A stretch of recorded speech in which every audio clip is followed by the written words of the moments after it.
This is your Barbados Today evening news updates for Friday, June 2nd. I'm Fernella Wedderburn. Thanks for joining us. One man is now homeless after fire severely damaged his wall house at Hamlet Gap, Hinesbury Road, St. Michael, around 1:15 p.m. today. 59-year-old Linus Rennie was not at home at the time of the blaze, which also forced the early closure of the Hinesbury Primary School. However, eyewitness Rodney Harris told Barbados Today the fire spread quickly and he was unable to help save anything. 2 fire tenders and 9 officers from the Barbados Fire Service responded to the incident under the command of Station Officer Anthony King and Divisional Officer Gaskin. 20-year-old Raheem Furnham of 2nd Avenue, Vauxhall, Christchurch is nursing 2 injuries from a single gunshot, one to his left forearm and the other to his left side after he was shot while aboard a ZR this morning. Preliminary investigations revealed that the perpetrator was known to the victim, who reportedly appealed to the driver of the ZR to let him off the bus mere moments before he was shot by his assailant. Police are continuing their investigations into this latest shooting. In other news, this Friday, BMEX has officially opened, but there are reports that some manufacturers opted out of this year's showcase at the Lloyd Erskine Sandiford Center this morning. President of the Barbados Manufacturers Association, Jason Zambrano, told Barbados Today there is some disenchantment among industry players. Manufacturers have raised alarm at the 500% increase in the National Responsibility Levy, which moves from 2% to 10%, and a 2% levy on foreign exchange transactions.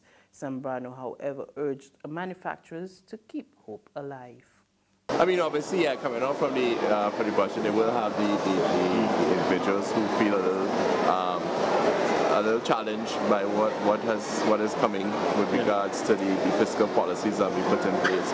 But I think for the most part, people are still positive. It's still, because I mean, any good company knows it still needs to expose the company.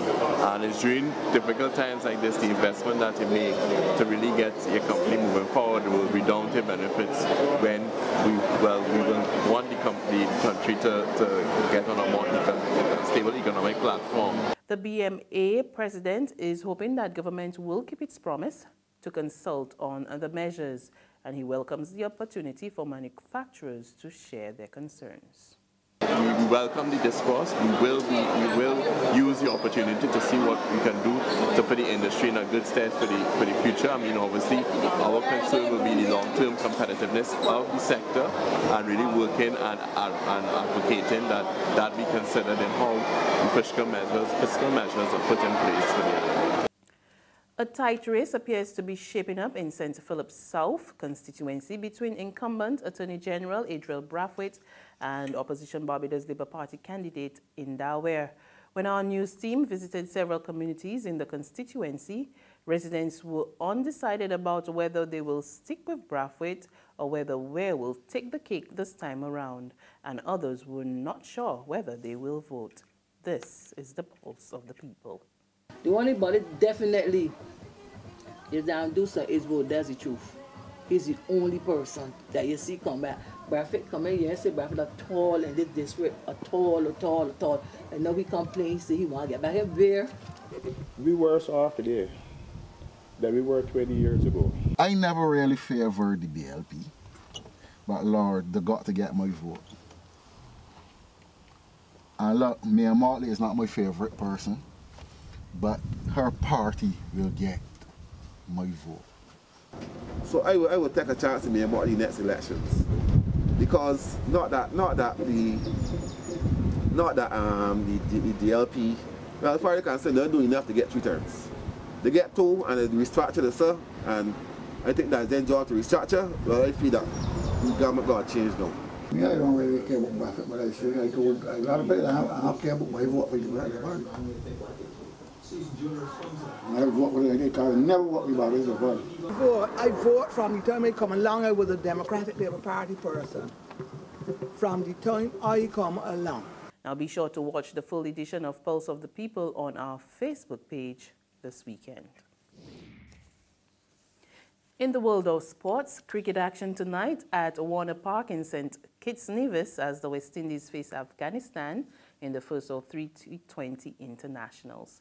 West Indies boasts a strong squad for the series with top T20 specialists including batsmen Kieran Pollard, Lindell Simmons and Marlon Samuels, along with spinners Sunil Narain and Samuel Badri.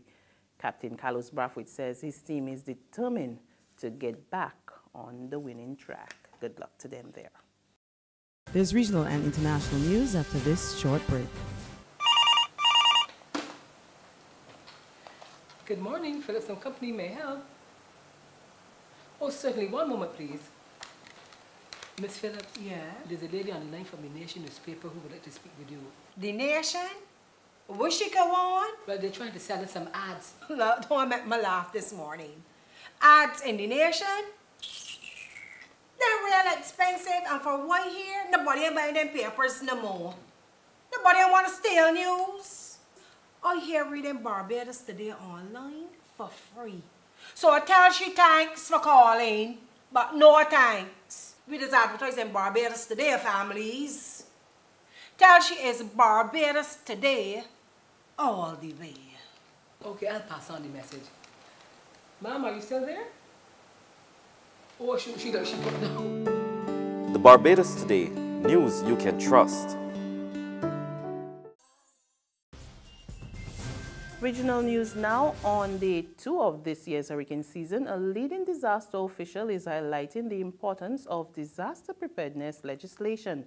Executive Director of the Caribbean Disaster Emergency Management Agency, Ronald Jackson, told a news conference this afternoon the region remains vulnerable to natural disasters.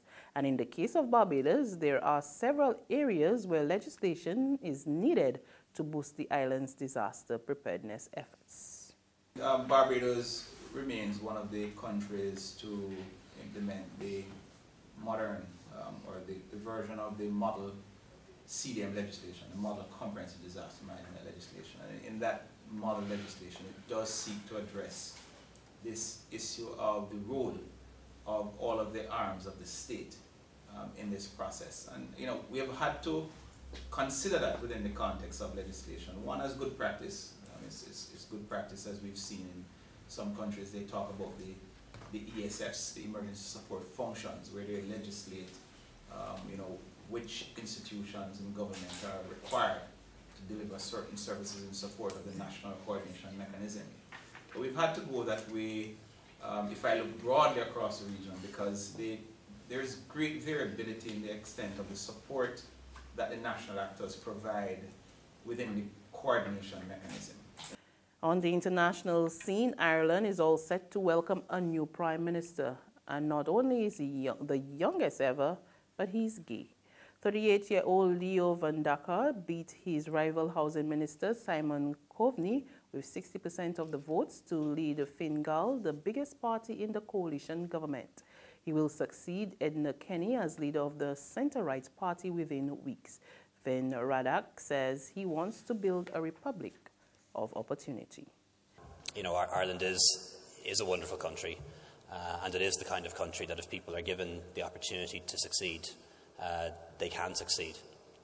And really any child growing up in Ireland now, I hope, looks at me and my unlikely story and my background and everything about me, and perhaps says to themselves that there is no office in this state that they can't aspire to, nothing that they can't do if they believe in themselves. But our job as a party is to make sure that every person in our country actually has those opportunities, because we don't have equality of opportunity in this country. There's great inequality of opportunity in this country. But as a party, I want us to dedicate ourselves to building a republic of opportunity. And on that note, we come to the end of our news and sports update. But for the very latest, visit our website at www.barbadostoday.bb. You can also subscribe to our e-paper, email updates, and like us on Facebook. We're also on Izumi Media in bus terminals or screenplay at supermarkets and gas stations near you, as well as a Mix 96.9 FM. There you can get all the very latest. I'm Fernella Wedderburn. Have a great weekend, and be sure to join us again on Tuesday.